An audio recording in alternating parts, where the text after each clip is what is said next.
106.7 Energy FM. Same pero iba.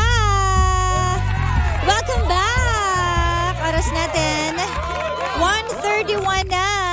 Kumusta naman ang lahat? Kapiling mo pa rin ang nag-iisang chicks ng radyo. Syempre ako yon. Walang iba kundi si Gandang Kara. Tune in ka na sa iyong Facebook dahil live na po tayo ngayon. So hanapin mo na Energy FM 106.7 o kaya naman DJ Kara. That's DJ Space K-A-R-A. At dahil dyan, hello po sa lahat ng mga kakapasok lang sa ating live at sa mga kanina pang nag-aabang. Uy, alam nyo ba kumulog Diba? Kapag kumukulog ba, automatic ba uulan? Kasi kahapon na-experience namin na nagpunta kami ng farm, kumulog, pero hindi naman siya umulan. O diba? Hay, salamat. Sabi ko, hay, salamat hindi umulan. So, hindi pala pag kumulog, no? Ibig sabihin, nananakot lang siya, gano'n. Ganon. Nakakatakot naman kasi talaga ang panahon, di ba? Lalo na kapag may ginagawa ka na hindi aakma sa panahon, tapos biglang bubuhos yung ulan, ay patay tayo dyan, no? Di ba? Ganon. Kaya mag-ready ka na rin, di ba? Ako lagi na ako may payong sa bag. Bumili ako ng kasing liit nung nung cellphone. Ang saya-saya ko. Yan yung pinagkakaabalahan ko. Mag-o-order naman ako. Tapos kagabi sabi ko, ay, ang ganda naman ng popcorn maker na to, di ba? Sabi ko, ayaw nga pala, nakalimutan ko. Wala na nga pala budget. Order pa ako. Teka, nauubo ako. Ayan, inuubo na po ang inyong lingkod. But anyways, yan, great afternoon daw, sabi ni Winifreda Sarmiento. Great afternoon po sa inyong lahat. Sana masaya po kayo ngayong araw na ito. At kung hindi man, pasasayahin kita, wag na mag-alala, di ba? Wow! Bihira na lang ngayon ng bihira na lang ngayon ng makaramdam tayo ng happiness. Sa totoo lang, di ba? Kasi parang mas nakakaramdam tayo lagi ng ng kalungkutan, anxiety, depression, matinding kalungkutan. Mga ganun ang nararanasan natin. Sana dumating din yung time na makalagpas ka sa pinagdadaanan mo, Pangga. At pag nangyari yon, mag-thank you ka. Diba? Mag-pray ka at magpasalamat ka dahil nalagpasan mo. Wag na wag kang makakalimot. Ganun din yung mga taong along the way nandyan for you. Kasi hindi lahat ng tao ay tutulungan ka o sasamahan ka in times of sadness, di ba? And in problems. Kasi mas marami kang makikitang kaibigan o mga taong nasa paligid mo kapag okay ang lahat, kapag happy-happy ang lahat, kapag maganda ang takbo ng career and everything. Pero bihira ka makakakuha ng mga taong na sasamahan ka kahit saan, kahit sa struggles, sa lahat ng klaseng problema, di ba? Kaya kapag sinamahan ka, ipagpasalamat mo yon, ipagdasal mo yon, ganon, di ba? But anyway, so ayan na nga, 1:34 ang ating oras. Happy Monday everyone. Sana ay maganda ang iyong ngiti o kalagayan mo. At syempre, speaking of kalagayan ng iyong katawan, dapat healthy living tayo. Kaya i-remind lang kita na meron po tayong MX3 capsules na nakakatulong po iyan. Low in sodium, fat-free, cholesterol-free, merong alpha, beta at gamma nutrients. At meron ding antioxidants at anti-inflammatory properties. Ito rin po ay dumaan sa state-of-the-art ISO certified na planta at masusing pinag-aralan ng mga highly trained pharmacists and microbiologists. Kaya umani po ito ng maraming awards sa iba't ibang parte ng mundo at maipagmamalaki natin na proudly Philippine-made. Para sa ibang mga katanungan, visit their website sa mx3ph.com or tumawag sa kanilang hotline 0918-8888-693. Ayan. At para sa mga nag-aabang ng papremyo ko ngayon, mamaya ako ibibigay sa aking pagbabalik ulit. Nabibitin ka ba? Sorry na, hintayin mo lang. Diba? Mamimigay tayo ng ng 1,000 pesos sa makakahula nung tunog. So kung ano man yung tunog na yon, mamaya mo yan abangan. Sorry na. Para mabitin ka.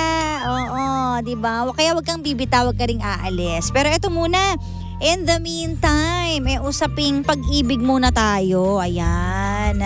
Ano kaya ang ating story for today? Nako, sana naman hindi masakit sa puso. Pero alam mo naman, kapag pag-ibig ang pinag-uusapan, lagi at laging may chance na pwede tayong masaktan. Nasa sa atin na nga lang kung worth it ba yung pain na yon or hindi. So wag na natin patagalin pa.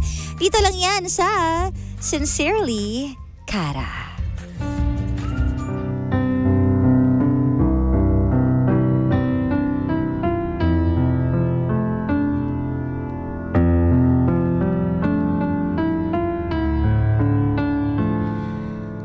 Kapag nagmamahal tayo, binibigay natin ang best natin. Kung minsan nga sumusobra pa. Pero hanggang saan ka nga ba titigil? Pagdating sa pagmamahal.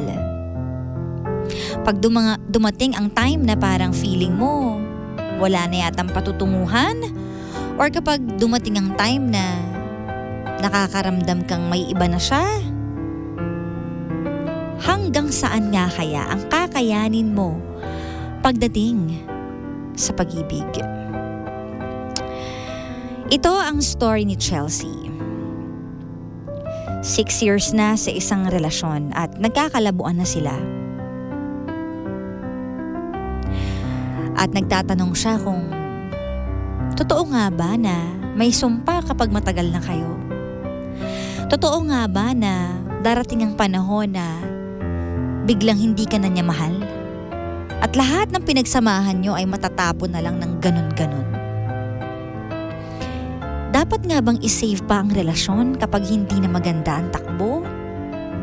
Or dapat ka nang bumitaw kapag hindi mo na nakikita yung worth mo as a person? So let's hear it straight from the heart of our sender for today. Hi DJ Cara, itago niyo na lang po ako sa pangalang Chelsea. Matagal ko na pong gustong i-share sa inyo itong story po na ito. Kaso nga lang, hindi ko alam paano ko po sisimulan dahil sa sobrang gulo at sakit ang mga naranasan ko. DJ Cara, ganun na lang po ba ako kamalas sa pagmamahal? Dati, sobra na rin po akong nagmahal. At ngayon, mas sobra pa po sa nakaraan. Ayoko man pong ipagkumpara pero ramdam ko po na nandito na naman ako sa sitwasyon na masakit para sa akin. Lalo na't magmahal ng tao na hindi ka na mahal. 6 years po kami at ngayon ay nagkakalabuan na.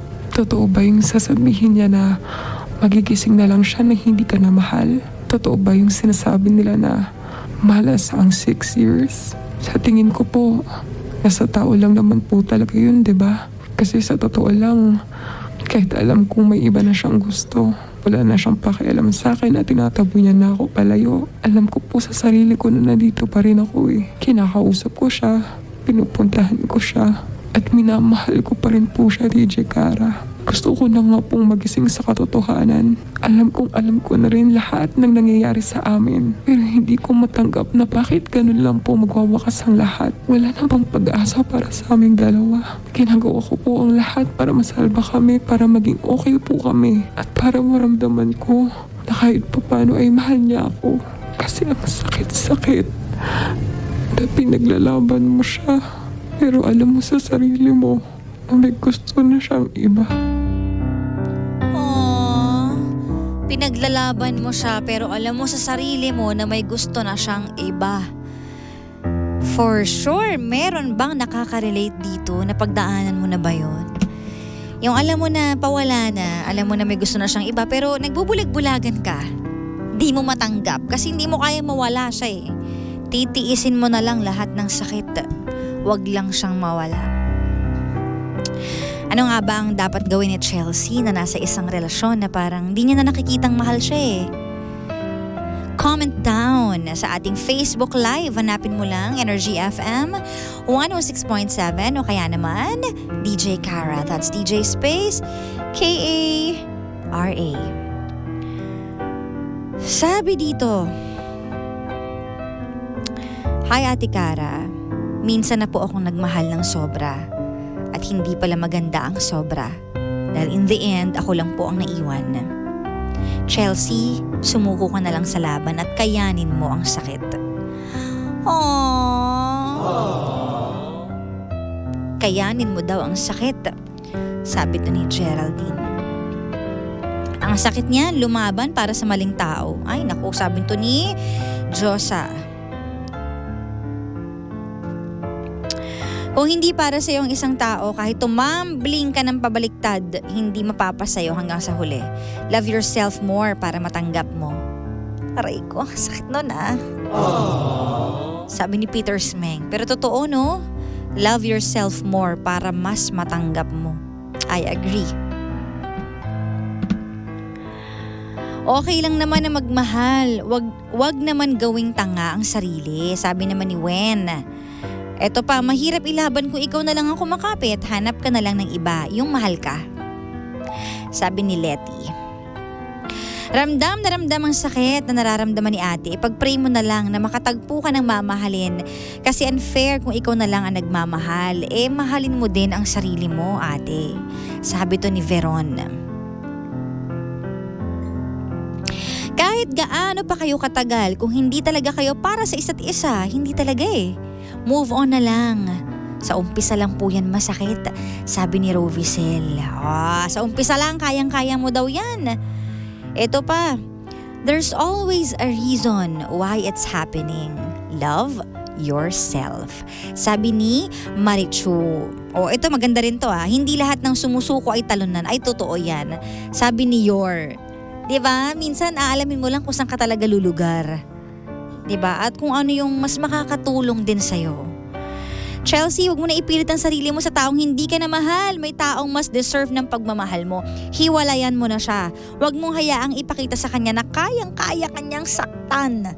Sabi ni Anna May. The more na pinapakita mo, mas masasaktan ka niyan. Kasi you allow it to happen People come and go. Just keep on searching and makakatagpo ka ng same vibes kayo. Sa una lang yan masakit pero you will realize someday mabuti ang nangyari sa'yo at ipagpapasalamat mo pa yon someday. Best wishes, sabi ni Ate Marie Galientes. Oo nga naman. Someday, that's the time na you will understand everything. Na totoong everything happens for a reason. Diba no? Ay nako. Huwag ka sanang magstay sa relasyon niyo, girl, kung di na masaya ang partner mo. Kapag tinuloy mo pa yan, parang mo lang sinasaktan ang sarili mo. Sabi naman ni Mami Cynthia. Dapat pareho kayo nagbibigayan. Kung ikaw na lang ang lumalaban, mahirap po yun. Hintayin mo na lang ang tamang kaloob sa'yo ni Lord. Sabi ni Sheila. Well. Sakit niya no, yung ikaw na lang yung kumakapit. Ano nga ba ang dapat gawin kapag nasa isang relasyon ka na ayaw mong bitawan kasi ilang years na kayo, mahal na mahal mo siya, pero hindi mo na nararamdamang mahal ka niya Hindi mo na rin nararamdaman yung worth mo sa relasyon na meron kayo. Yung tipong ikaw na lang yung lumalaban. Mahirap talaga kapag ikaw na lang yung lumalaban or kung ikaw na lang yung kumakapit. Para yung ikaw na lang ang kumakapit sa lubid na meron kayong dalawa. Pero siya, nakabitaw na pala.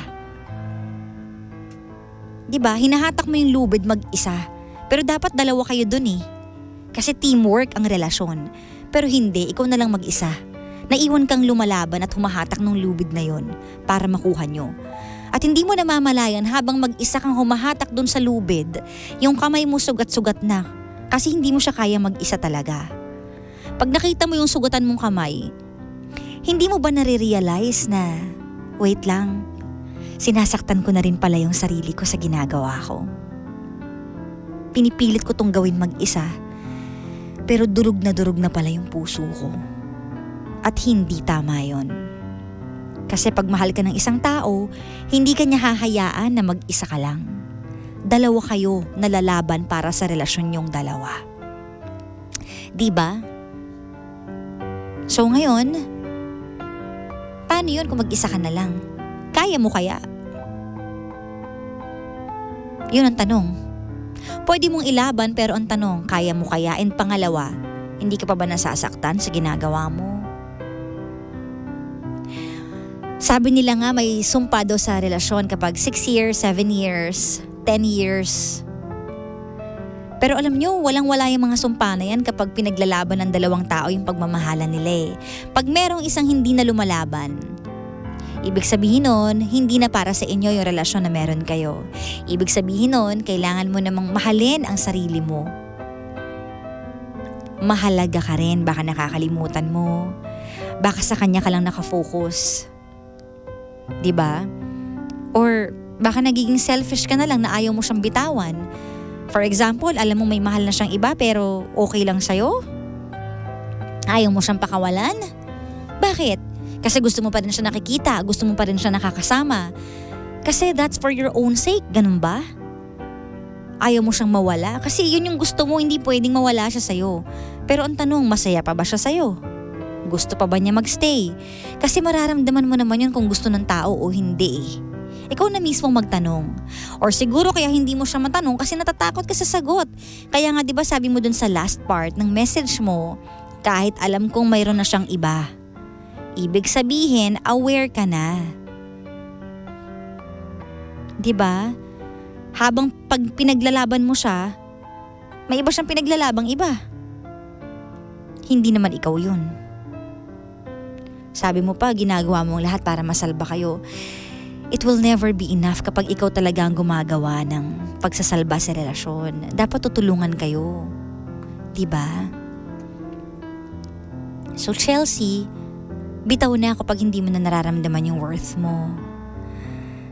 Baka ngayon akala mo, hindi sayang mahal ko siya 6 years to Pero in time, marirealize mo na kaya pala. Tsaka minsan kapag nakaalis ka na sa relasyon, doon ka lang maliliwanagan na tama naman pala. Buti na lang. So ngayon, kumbaga ka pa hirap ka pang bumitaw. 'Di ba? Hirap ka pa Pero hindi na kasi worth it. So para saan pa ang pagkapit kung ikaw na lang ako makapit? Hayaan mo dumating ang time na may magmamahal sa iyong lalaki na hindi ka maiiyak, hindi ka mai-stress, hindi mo mararamdamang hindi ka secured. Kasi dapat secured ka sa relasyon Hindi ka nasasaktan dapat ng ganyan. Dapat inspiration. Ang pag-ibig, hindi depression. Kapag gano'n na nangyayari, ibig sabihin baka may mali na talaga. Mag-usap kayo, paaminin mo siya, tanungin mo siya, ano tayo, may mahal ka na bang iba? Kailangan mo maging matapang be brave, para alamin ang totoo. Kasi forever kang magiging ganyan, unless gusto mo maging ganyan forever, na lagi kang iiyak, behind his back, hindi mo malalaman yung totoong sagot. Dapat sabay kayong umiiyak, sabay kayong nagtatalo, sabay kayong tumatawa, ganun ang relasyon. So, kailangan na maging honest sa kanya and communicate with him. Mahalin mo rin ang sarili mo. Be brave enough to heal yourself, even when it hurts. Sincerely,